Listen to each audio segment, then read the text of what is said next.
Musa ini diutus Tuhan tidak dalam keadaan dia pede bahwa bangsanya itu adalah bangsa besar yang penduduknya mayoritas lebih daripada bangsa Mesir. Jadi dia dengan pede mau menyerang, mau ngomong sama Raja Fir'aun. Kan biasanya gitu. Bangsa dengan yang mayoritas adalah suku dia, adalah agama dia itu, wah pasti demonya itu pede gitu ya. Kalau dia mau menghadap ke presiden, dia nomor satu, dia berani. Kenapa? Karena pendukungnya masanya banyak. Tapi Musa tidak merasakan hal itu. Justru Musa merasa minder loh. Mayoritarianisme, paham yang dianut oleh sekelompok kaum yang merasa dia adalah kaum yang paling banyak di satu daerah tertentu, dia adalah golongan yang paling besar penduduknya, dia adalah golongan yang paling besar pendukungnya gitu ya. Sehingga mereka merasa berhak menguasai, membuat peraturan, membuat hukum sesuai dengan apa maunya mereka. Dan ini adalah sebuah fakta dan juga data bahwa memang negara kita ini dari dulu sampai sekarang masih memainkan peran mayoritas dan minoritas. Kita juga tidak bisa melupakan bagaimana provinsi, salah satu provinsi yang kita cintai yaitu Aceh, mendapatkan gelar istimewa, bahkan dulu Serambi Mekah dikatakan, gitu ya. Ya tentu saja dengan menerapkan hukum atau syariah-syariah Islam. Termasuk tidak bisa tutup mata, ada banyak kasus di Aceh juga yang termasuk intoleran. Karena kita mungkin bisa rasakan orang-orang yang muslim di sana mendapatkan imbas dari adanya peraturan-peraturan syariah Islam. Jadi pola pikir kita juga seharusnya jangan memainkan yang namanya mayoritas dan minoritas. Istilah mayoritas dan minoritas itu sebenarnya nggak ada artinya. Apalagi dalam hal agama dan beribadah. Hilangkan itu, hapus. Mari jangan lagi gunakan kata-kata mayoritas dan minoritas lah. Ya saya juga udah enak gitu ya, dengar-dengarnya gitu ya. Saya nggak pro ke yang mayoritas, saya nggak pro juga ke yang minoritas. Saya nilai dua-duanya salah, ya masih menggunakan istilah itu. Saya tidak setuju dengan komentar-komentar yang mengatakan bahwa dia adalah kaum minoritas, sehingga dia merasa sebagai korban, ya dia merasa dirinya dipersulit oleh negara ini, dipersulit oleh kaum agama tertentu yang mayoritas. Saya juga tidak setuju dengan orang-orang yang mengatakan dia adalah mayoritas sehingga dia lebih berhak mendapatkan hak-hak itu. Kenapa sih saya sangat-sangat yakin bahwa yang namanya stigma mayoritas dan minoritas ini harusnya tidak ada di dalam kehidupan berbangsa kita sebagai bangsa Indonesia. Apalagi di dalam kehidupan beragama, beribadah. Yang pertama karena masalah agama itu adalah masalah private. Masalah ibadah itu masalah yang rahasia, misteri. Tidak bisa seorang mengetahui dia penganut agama apa dengan pasti kalau tidak hanya di dalam secarik identitas yang namanya KTP, kolom agama. Makanya tidak berlebihan kan ada yang mengusulkan supaya kolom ini dihapuskan, kolom agama. Oke, mungkin di kolom agamanya di beragama Islam, tapi apakah dia setiap harinya melakukan apa yang diajarkan oleh agama Islam? Bisa saja itu hanya untuk alat politik, alat administratif biasa. Begitu juga dengan agama-agama yang lain. Karena apa? Karena ini sekali lagi yang tahu hanyalah urusan dia dan juga Tuhannya. Yang kedua, sebenarnya kebutuhan beribadah, kebutuhan beragama, ya, itu seharusnya menjadi kebutuhan semua manusia, utamanya di Indonesia sebagai bangsa yang berbineka tunggal ika gitu ya, yang lahir dari sejarah, tradisi nenek moyang yang tidak bisa lepas dari yang namanya sesembahan gitu ya. Dan ini seharusnya disadari oleh pemerintah bahwa sebenarnya ibadah itu kebutuhan primer setiap WNI. Ya. Seperti kita makan nasi, seperti kita memakai pakaian, seperti kita berlindung di bawah atap rumah gitu ya. Begitu juga beribadah. Nah, kalau pemerintah sudah sadar bahwa ini kebutuhan primer, apalagi masyarakatnya sadar, saya percaya masing-masing pribadi akan menghargai agama dan ibadah masing-masing. Karena dia tahu bahwa setiap orang perlu ibadah, setiap orang tidak bisa tidak beribadah. Dan setelah itu menjadi sebuah kebutuhan primer, maka pemerintah pun, tadi saya katakan, harus berani merevisi. Harus berani menghapus bahkan menurut saya, peraturan-peraturan yang memberatkan. Seperti peraturan-peraturan misalkan izin rumah ibadah. Katanya kan harus minimal 60 orang warga sekitar. Dan minimal 90 jemaah yang harus ada dan stay, menurut saya itu hapuslah gitu ya. Itu sudah memberatkan sebenarnya dan itu sudah ketinggalan zaman. Ayolah, pemerintah juga harus berani memberikan terobosan baru. Come on, pemerintah itu sebenarnya bisa membangun rumah-rumah ibadah di tengah-tengah tempat-tempat yang dianggap intoleran. Bangunlah rumah-rumah ibadah. Yang ini bahkan harusnya disahkan oleh presiden langsung. Supaya apa? Supaya ketahuan selama ini tuh siapa sebenarnya yang intoleran, siapa sebenarnya kaum mana yang sebenarnya nggak seneng ngelihat ada rumah ibadah agama lain, atau kaum mana yang sebenarnya kepanasan gitu ya kalau ada rumah ibadah yang mau dibangun. Itu langsung ketahuan. Kenapa? Karena presiden sudah meresmikan itu. Atas dasar apa ada orang masyarakat kelompok tertentu yang tidak senang atau tidak setuju ada rumah ibadah di situ? Itu kan langsung ketahuan. Terus gimana kalau misalkan nanti di satu daerah itu misalkan penganut agamanya yang sedikit agamanya itu, bahkan tidak ada yang menganut agamanya itu, mau dibikinkan rumah ibadah juga. Katakan di satu tempat, di satu daerah itu full agamanya adalah Islam. Tidak ada satupun yang agama Kristen misalkan. Apa jaminannya kalau setahun kemudian atau bahkan sebulan kemudian tidak ada orang Kristen yang masuk ke situ? Tidak ada orang Kristen yang lewat ke daerah itu. Justru kalau dibangun gereja di sana, dibangun kuil-kuil di sana, akan menambahkan nilai jual loh ya. Ini malah kita bicara tentang ekonomi lagi, pariwisata. Makanya perlu dibangunkan rumah ibadah di sana supaya nilai jual daerah tersebut naik. Ini seperti tadi saya katakan kebutuhan makan kita dengan selera yang berbeda-beda.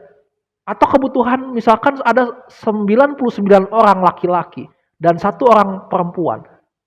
Misalkan disediakan ada pakaian singlet ya, kaos dalam untuk laki-laki. Misalkan 100 orang ini dalam keadaan habis kena musibah tanah longsor sehingga rumahnya habis semua, pakaiannya habis. Lalu apakah 99 orang ini tega melihat 1 orang perempuan ini harus juga memakai singlet atau kaos dalam seperti laki-laki?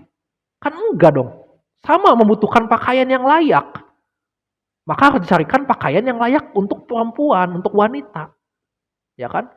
Misalkan diberikan pakaian yang lebih tebal, yang menutupi auratnya. Kalau laki-laki sih nggak masalah, nggak berbaju juga, mau pakai singlet juga. Tapi kan ini masalahnya perempuan. Apakah kita tega? Seperti itu pun ibadah. Tidak semua ya agama itu bisa dengan mudah mengatakan, oh kan kalau ibadah itu bisa di mana aja, nggak mesti harus di rumah ibadah.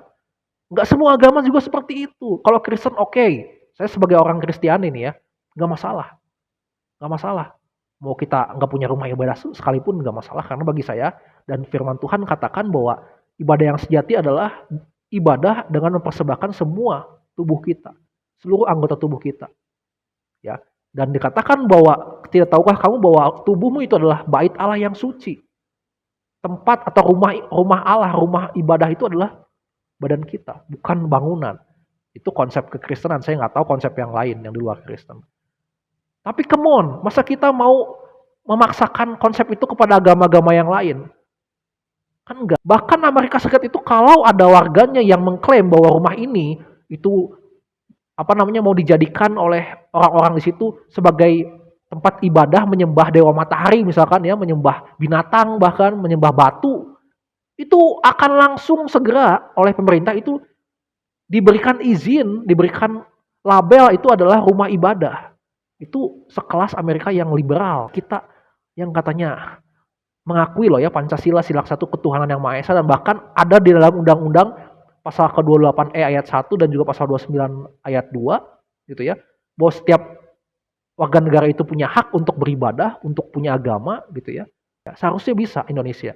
Dan alasan ketiga, kenapa saya tidak setuju dengan kalimat mayoritas dan minoritas yang diterapkan di bangsa ini, khususnya dalam ibadah dan juga hal agama, adalah sobat semua, kalian harus ingat bagaimana sejarah di dalam sebuah bangsa dan negara. Ada satu kitab, yaitu Alkitab, yang dimiliki oleh agama Kristiani dan juga Yahudi begitu ya, Yudaisme. Kalau kita baca dari mulai bagaimana silsilah kejadian gitu ya, sampai sebuah bangsa itu menjadi sebuah negara, sebuah kerajaan, setiap bangsa-bangsa, setiap kerajaan, setiap negeri yang memainkan peran mayoritas atau minoritas di dalam bangsanya, apapun tujuannya, motivasinya, mau itu baik, mau itu salah, pasti ujung-ujungnya akan menyusahkan warga negaranya. Menyusahkan apa? Menyusahkan untuk warga negara atau menyusahkan orang-orang itu untuk beribadah, untuk beragama, untuk bertemu dengan Tuhannya. Contohnya, bangsa Israel yang ketika itu dijajah, kita tahu, oleh bangsa Mesir, diperbudak. Ya, setelah zamannya Yusuf, Yusufnya sudah mati, beranak cucu, dikatakan di dalam Keluaran pasal 1 ayat 6 sampai 9. Setelah itu ada Fir'aun, ada raja baru yang memerintah. Dan dia melihat bagaimana bangsa Israel itu bertambah banyak, beranak cucu, begitu ya. Bahkan dikatakan di dalam bahasa aslinya itu Rab Veatsum, artinya lebih berkuasa, ya, lebih punya power. Ini Fir'aun sendiri yang mengatakan bahwa bangsa Israel itu lebih punya power, lebih berkuasa daripada bangsa Mesir. Padahal bangsa Israelnya lagi dijajah sama bangsa Mesir. Ya, artinya ketika itu kuasa itu sangat berkaitan dengan yang namanya jumlah penduduk. Jadi ketika itu benar-benar bisa dikatakan orang Israel itu penduduknya lebih banyak daripada penduduk Mesir asli. Karena ketika itu saya yakin penduduk Israel dan penduduk Mesir sudah melakukan yang namanya kawin campur. Ya, ketika ada di perbudakan. Bahkan sampai membuat Raja Mesir ini, saya percaya dia ketakutan ketika itu. Bagaimana caranya supaya bangsa Israel itu tidak berkembang biak lagi, bisa menekan jumlah kelahiran di bangsa Israel. Maka dari itu Raja Mesir, Fir'aun, memainkan yang namanya perbudakan, kerja rodi, lebih keras lagi. Mereka menambah beban bangsa Israel lebih keras lagi. Bahkan orang-orang wanita yang melahirkan itu bayinya harus dibunuh, ya, sama bidan-bidan di Mesir ketika itu. Itu saking takutnya melihat bagaimana pertumbuhan orang Israel di bangsa Mesir. Dan kita juga tahu akhirnya berdampak kepada orang Israel yang dilarang untuk keluar dari bangsa Mesir. Kenapa? Karena Raja Mesir ketika itu takut, ya. Padahal motivasinya takut bangsa Israel ini nanti menyerang balik, membelot bangsa Mesir. Tetapi karena larangan itu bangsa Israel jadi tidak bisa beribadah kepada Allah Yehova, Allah Israel. Ya, karena Allah Israel, Allah Yehova mengatakan Musa harus menuntun umatnya supaya keluar dari Mesir dan beribadah kepadanya di gurun. Dan itu pun yang disampaikan kepada Raja Fir'aun. Dan Fir'aun menolak. Perhatikan, ujung-ujungnya membuat bangsa Israel sulit untuk beribadah. Sulit untuk beribadah ketemu sama Tuhan.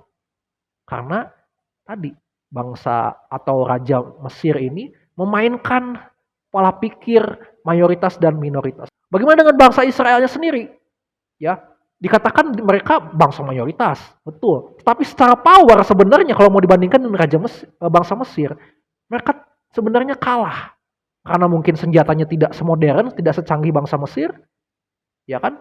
Tentaranya tidak sekuat bangsa Mesir, meskipun mereka unggul secara jumlah. Ya, kalau mereka mau memberontak saat itu bisa saja mereka menang jumlah, menang pasukan gitu ya. Tapi bangsa Israel tidak lakukan itu. Artinya bangsa Israel cuek-cuek saja. Mereka tidak memainkan peran sebagai bangsa yang mayoritas ketika itu. Musa ini diutus Tuhan, ya, tidak dalam keadaan dia pede bahwa bangsanya itu adalah bangsa besar yang penduduknya mayoritas lebih daripada bangsa Mesir. Jadi dia dengan pede mau menyerang, atau mungkin mau ngomong sama Raja Fir'aun. Kan biasanya gitu. Bangsa dengan yang mayoritas adalah suku dia, adalah agama dia, itu wah pasti demonya itu pede gitu ya. Kalau dia mau menghadap ke presiden, dia nomor satu, dia berani. Kenapa? Karena pendukungnya masanya banyak. Tapi Musa tidak merasakan hal itu. Justru Musa merasa minder loh di hadapan Tuhan. Dia minder untuk ngomong sama Fir'aun. Kenapa? Karena sekali lagi, tidak ada sedikit pun pikiran Musa maupun bangsa Israel mengenai mayoritarianisme. Dan ujung-ujungnya kalian pasti tahu bagaimana Fir'aun dan pasukannya ini kan ditelan, dipunahkan oleh Tuhan lewat Laut Teberau. Sedangkan orang Israelnya diberikan jalan. Dan kita juga tidak lupa dengan yang namanya Aceh tadi, peristiwa tsunami ya di tahun 2004 Desember. Sehari sebelumnya ya ada namanya pelarangan ibadah Natal. Saya tidak sedang menyamakan Aceh dengan Mesir loh ya. Oke, Aceh kena tsunami dan Mesir ketika itu ditenggelamkan oleh Tuhan lewat Laut Teberau gitu ya. Ya karena mereka memainkan peran mayoritas dan minoritas. Tapi itu tidak membuat saya menyamakan mereka, tidak. Ini sebagai pembelajaran saja. Bahwa memang menurut berita terjadi tsunami dan sebelumnya terjadi yang namanya pelarangan ibadah Natal. Dan tidak berhenti di situ saja, bahwa setelah itu Aceh juga mengalami namanya masa kelam. Tahun 2015 ternyata masih ada pelarangan-pelarangan ibadah, bahkan perusakan-perusakan gereja yang terjadi. Ya, saya bacakan beritanya, bupati setempat ketika itu mengatakan bahwa sebenarnya kenapa sih sulit gitu ya, pembangunan rumah ibadah, itu memang karena masyarakat setempat sejatinya tidak mendukung pendirian tempat ibadah agama lain selain agama Islam. Dan bahkan ada pernyataan lagi yang lain yang lebih ekstrim loh. Ketika itu ada yang mengatakan, menegaskan bahwa memang memfatwakan haram untuk mendukung pembangunan rumah ibadah non-muslim. Ya karena mereka ini merasa ini adalah Aceh, Serambi Mekah ketika itu. Ini adalah rumah Islam, tanda kutip. Dan kita tahu Aceh juga kan menerapkan hukum-hukum Islam. Sehingga mereka merasa, ya kami mayoritas Islam. Terus gimana dengan yang non-Muslim? Ya, angkat tangan dong. Ya, memainkan peran mayoritas dan minoritas di dalam agama, di dalam ibadah. Wow, inilah yang berbahaya. Pesannya sebenarnya gini, simpel buat kita semua. Di dalam hal apapun mayoritas ataupun minoritas itu bukan tanda bahwa yang mayoritas ini lebih menguasai. Atau yang minoritas ini adalah korban yang inferior, yang mayoritas adalah yang superior. Bukan. Tuhan tidak memandang, saya percaya Tuhan tidak memandang kalian adalah mayoritas dan minoritas. Karena justru Tuhan juga banyak menggunakan yang minoritas ini untuk menjadi sebuah bangsa yang besar. Tuhan juga bisa memakai bangsa yang mayoritas untuk menjadi alatnya. Jadi semua Tuhan pakai. Ya. Apakah nabi-nabi yang diutus Tuhan adalah nabi-nabi yang pintar, yang hebat gitu ya dari lahir? Kan enggak. Bahkan Musa, nabi yang besar junjungannya orang Yudaisme, orang Yahudi, adalah orang yang tidak pandai bicara, tapi Tuhan pakai. Itu hanyalah angka-angka statistik sebenarnya. Ya, kalau kita lihat mungkin Indonesia ini penganut agamanya paling besar sekian persen, yang paling kecil sekian persen. Itu adalah data yang sebenarnya kalau mau dipraktekkan itu nol gitu ya, nggak ada maknanya sebenarnya. Ya, hanya untuk menghibur mata kita saja. Tapi apakah berpengaruh kepada toleransi beragama, kerukunan beragama? Enggak, sama sekali itu hanya data. Alasan keempat, alasan terakhir kenapa saya tidak setuju dengan yang namanya mayoritas dan minoritas yang dimainkan di dalam hal beragama, berbangsa, berinstitusi maupun beribadah. Karena istilah ini bahkan justru bisa menggerus istilah toleransi. Kita bicara tentang Indonesia gitu ya. Misalkan satu daerah itu agama mayoritasnya adalah A, lalu dia dibilang toleransi hanya karena membolehkan ada rumah ibadah yang dibangun di daerah dia, atau membolehkan umat agama lain untuk beribadah di kampungnya, di daerahnya yang mayoritas agamanya adalah agama A. Maka itu disebut sebagai toleransi. Dianggap hebat. Itu memang sudah sewajarnya di negara kita yang katanya Bhinneka Tunggal Ika, menjunjung yang namanya perbedaan, tetapi satu jua. Itu bukan hal yang aneh sebenarnya. Nah, kalau kita gunakan istilah mayoritas, minoritas, itu bahkan bisa menggerus yang namanya istilah toleransi ini. Sangat berbahaya. Toleransi itu bicara tentang hal yang bukan primer. Contoh, misalkan di satu kampung gitu ya, ada jam malam, ada orang yang kerja di jam malam, ada orang yang kerja di jam pagi. Mereka mau istirahat misalkan. Ya. Misalkan yang kerjanya di malam hari, karena mereka menghargai ada orang yang istirahat malam-malam gitu ya. Mereka melakukan aktivitasnya dengan menurunkan volume atau suara. Misalkan yang sering teriak-teriak dipakai toa gitu ya, mereka turunin nih volumenya. Atau yang mungkin pakai motor, mereka lewat rumah orang itu dengan dimatiin mesinnya atau mungkin dipelanin mesinnya. Orang yang ngobrol nggak ada, yang nyanyi-nyanyi, teriak-teriak misalkan di depan rumah orang, itu toleransi. Bukan soal primer. Kenapa? Karena setiap manusia punya cara untuk tidur ataupun jam untuk tidur yang berbeda-beda. Istirahat berbeda-beda. Ada yang mungkin bisa tidur dengan suasana yang ribut, ada juga yang harus dengan suasana yang hening. Itu bukan hal primer. Intinya semua orang masih bisa beristirahat dan jamnya berbeda-beda. Tapi karena kampung itu toleransi, sekali lagi, mereka menghargai orang yang beristirahat. Itu namanya toleransi. Tapi kalau untuk ibadah, sekali lagi, itu sama kayak orang makan. Ya, nggak ada istilah toleransi, memang itu sudah seharusnya sewajibnya. Ini di negara kita loh ya. Jadi janganlah menormalisasi gitu ya istilah toleransi ini seakan-akan wah gitu ya. Ya, kenapa ini bisa dinormalisasi? Karena ada istilah mayoritas dan minoritas. Itu yang harus dihilangkan. Beda dengan prinsip pemungutan suara, pemilu gitu ya. Kenapa? Kalau pemilu kita memungut suara Atau misalkan di dalam satu rapat dewan gitu ya, kita rapat, memungut suara, cari yang paling banyak suaranya mayoritas, minoritas gitu ya, itu nggak masalah. Karena itu bukan primer sekali lagi. Ya. Dan orang bisa melakukan itu karena apa? Karena dia sudah makan, karena dia sudah punya baju yang mewah, karena dia sudah punya rumah, semua fasilitas terpenuhi, maka dia bisa melakukan namanya pemungutan suara, pemilu gitu ya. Coba kalau bayangkan kalau orang-orang yang memilih suara tadi yang rapat di dewan itu nggak punya rumah, mau ibadah nggak bisa, mau makan nggak ada uang. Kira-kira jalan nggak itu pemilu? Kira-kira jalan nggak itu pemungutan suara? Nggak akan.